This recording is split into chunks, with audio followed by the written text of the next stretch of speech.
On Wednesday, Senate Majority Leader Harry Reid claimed that Americans for Prosperity is spending millions on ads attacking vulnerable Democrats for their Obamacare support using horror stories, and that, quote, all of them are untrue.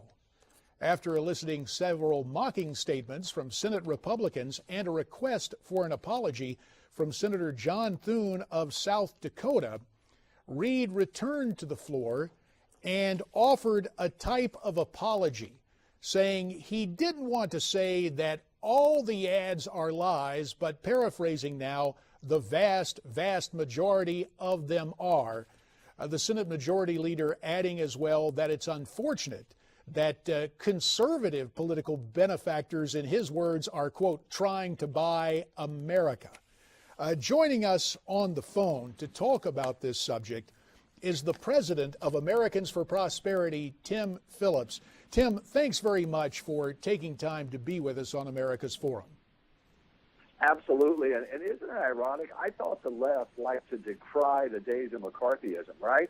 And then here you have the majority leader walking on the floor of the Senate, kicking off a middle school temper tantrum, where he actually calls two individuals in Charles and David Koch who have created, literally, and I mean this literally, tens of thousands of jobs for folks from all walks of life across this country. He calls them un-American. It's pretty outrageous. Well, modern-day McCarthyism aside, Senator Reid also claimed that some good news is being ignored. Are you aware of the success stories associated with Obamacare that he's talking about? I have seen millions of Americans lose their health insurance. Lots more Americans lose the full-time status at their employment, right, because businesses are trying to get ready for Obamacare.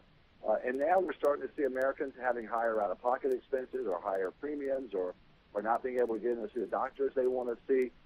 This has disrupted our entire health care structure, which wasn't perfect, and we got to keep working to make it better.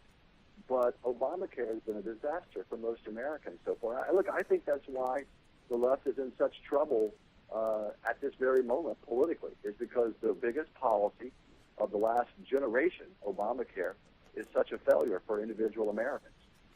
Tim, alongside me here in studio, we have Dave Patton, a senior editor of Newsmax magazine, who's got a couple of questions. David? Sure. So, Tim, good to talk to you again. Tim, I'm curious your reaction about Reid singling out Americans for Prosperity.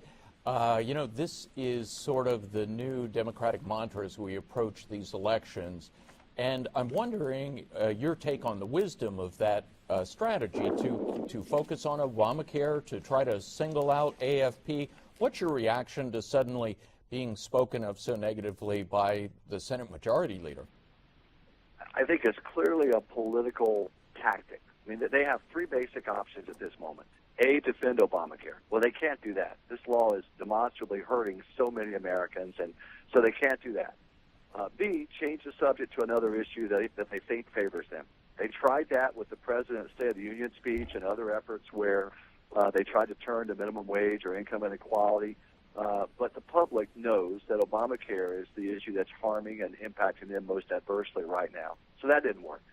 Then the third option, which they're trying right now, is to demonize the messenger, which that's why they're attacking Charles and David Koch and Americans for Prosperity and trying to discredit us. And I don't think it's going to work. I think when Americans weigh the impact that Obamacare is having on their own individual health care or the health care of their loved ones versus these attacks as being un-American on two pretty darn good Americans, I think we'll win that exchange in the end.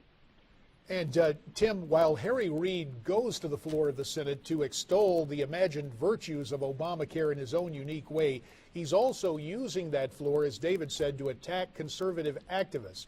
Let's take some time and maybe, given your intimacy with these issues, are there some people on the left supplying significant financial resources that Senator Reid conveniently forgets about? Well, of course. I mean, you're exactly right. George Soros, for a decade now or more, has pumped hundreds of millions of dollars in for the left. And you can do a search right now, a Google search, and you won't find a single time that Americans for Prosperity has attacked George Soros on the grounds of he shouldn't be spending money as he sees fit. He's an American. Every American ought to have the right and even the responsibility to get involved. And so we don't decry that. We think it's a good thing. Now, we disagree with him on every issue, but we don't attack him for being involved. And there is an absolute hypocrisy on the left. When Hollywood producers or when Mr. Soros or this new global warming hedge fund billionaire, Mr. Steyer, get involved, they're seen as really standing up for what's right, virtuous for America. And then when individuals on the free market side do it, they're just greedy corporate interest type guys. So there's a double standard. And I can tell you at Americans for Prosperity, we're not going to attack folks for just getting involved. We think that Mr. Steyer, who's a global warming alarmist in our view, he has every right to go out and spend his money and his time trying to bring about the America that he thinks is best. But so do we. So, Tim, a big picture question. We saw yesterday that Congressman Cory Gardner threw his hat in the ring in Colorado to challenge Mark Udall. Republicans have really been successful this cycle at expanding the map into many, many states now, probably around a dozen. How are the efforts going in these Senate campaigns? What's your sort of state of the art in terms of these Senate races that really will decide the control of the Senate? For Prosperity, we're not electioneering. We have the right to under the law with a percentage of our dollars if we chose to, but we haven't chosen to this year to do that. Just looking analytically, just on my own thoughts, not AFP's thoughts, I think that the reason the liberals in the Senate are having so much trouble, and the reason you're seeing folks like Congressman Gardner get into races on the conservative Republican side is the opportunity that's there. Obamacare at this point is an abject failure. The economy is, and I say recovering in quotation marks, it's not. It's the slowest, quote, recovery since the end of World War II because of Obamanomics. Economics are not working for the country.